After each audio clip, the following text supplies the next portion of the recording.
जो भी बनना है आप अपने दम पर बने, क्योंकि दूसरे के दम पर आप शेर तो बनेंगे, जंगल का नहीं बल्कि सर्कस का। हेर्नु साथीहरू, कस्तो मजाको लाइन, के बुझ्नुभयो? यानी कि आफ्नो दममा जे पनि गर्नु छ आफ्नो दमले गर्नु छ। अर्काको दम, अर्काको देखासेखी गरेर, अर्काको साथ र सपोर्टमा यदि गरियो भने त्यो चाहिँ के हुन्छ, हामी अवश्य पनि सफल त होम्ला। तर पनि कस्तो एउटा खेलाउन जस्तो भनिन्छ त, कुन बेला धडालले धडामसित तल झर्ने हो, कुन बेला अर्का अनि कसैले चाहिँ के दिएन, दाना पानी दिएन भने हामी चाहिँ समस्यामा पर्न सक्छौँ। त्यसैले हामी चाहिँ यसरी सर्कसको शेर, यानी कि उसले दाना पानी दिएर खाम्ला बसौँला भन्नुभन्दा आफैले आफ्नो मर्जीले दाना पानी खाने जस्तो। जस्तै मानौँ कि हामी कहीँ पनि कुनै पनि घेरामा हामी बाँधिएका छौँ, जस्तो हामी इन्टरप्रेनर बन्नुपर्छ, हामीले चाहिँ आफ्नो काम खुदै गर्नुपर्छ, अर्काको जी हजुरी चाकरी गर्नुभन्दा हामीले केही न केही गर्नुपर्छ भन्ने यसबाट सिक अवश्य पनि दिएको हुनुपर्छ। अर्काको नोकरी हामीले कहिलेसम्म गर्ने, हामीले आफै के गरौँ भन्ने एउटा सिक दिएको हुनुपर्छ।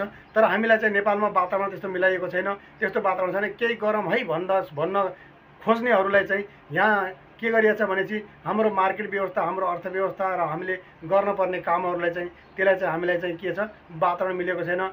अब म खुदै आफ्नो कुरा गरौँ, मैले चाहिँ केही गर्छु भनेर चाहिँ मैले 2020देखि लिएर 2023सम्म मैले चाहिँ धेरै मेहनत गरेँ, धेरै कोसिस गरेँ, तर मलाई चाहिँ लास्टमा चाहिँ 10-15 लाखको घाटा लाग्यो र म यसरी पर्दिनु परेको छ। तर पनि अझै पनि हिम्मत हारेको छैन।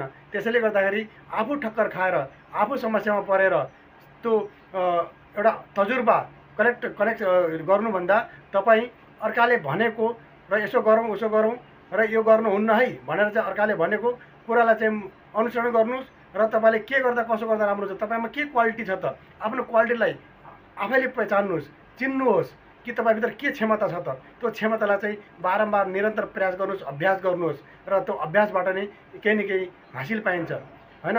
जस्तै एउटा समुद्र मन्थन गर्दाखेरि पनि त्यहाँ चाहिँ कति जिदोजहद मेहनत गर्नु परेको थियो, त्यहाँबाट बीज पनि आएको थियो, त्यहाँबाट चाहिँ हैन दानवहरू र देवताहरूको बिचमा चाहिँ लास्टिक घमासान युद्ध पनि भएको थियो। त्यहाँबाट चाहिँ हरेक चिज निस्किएको थियो, कोही चिज नेगेटिभ थियो त कोही पोजिटिभ पनि थियो।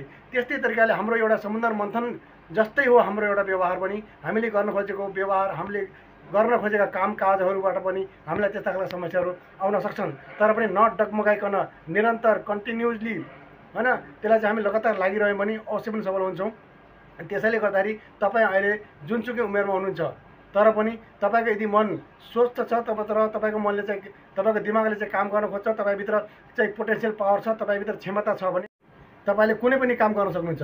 त्यसैले अर्काको दममा, अर्काको भरोसामा चाहिँ कतै पनि नरहनुहोला, किनकि अर्काको भरोसामा सिर्फ दुःख मात्रै पाइन्छ। किनकि हामीले भन्छौँ नि, यदि कसैमाथि हामीले भरोसा गरियो भने त्यो भरोसा आखिर टुट्यो भने त्योभन्दा ठुलो पीडादायक केही पनि हुँदैन। त्यसैले हामी चाहिँ त्यो पीडामा नपरौँ, हामी आफै गरौँ, जो पनि गरौँ आफै गरौँ, अर्काको भरोसामा नपरौँ र जे सकिन्छ त्यही गरौँ। सानोदेखि काम कुनै सानो ठुलो हुँदैन।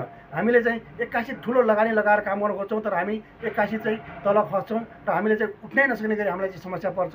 त्यसले गर्दाखेरि हामी के गर्नुपर्छ भने सानो कामबाट सुरु गरेर बिस्तारै बिस्तारै बिस्तारै हामी माथि जाने हो। हामी कुनै पनि छतमा या कुनै पनि घरको चाहिँ माथिल्लो तलामा जानको लागि जसरी हामी सिडीहरूको प्रयोग गरिन्छ, जसरी भर्याङको प्रयोग गरिन्छ, त्यसै प्रकारले हामी बिस्तारै बिस्तारै माथि जानुपर्छ।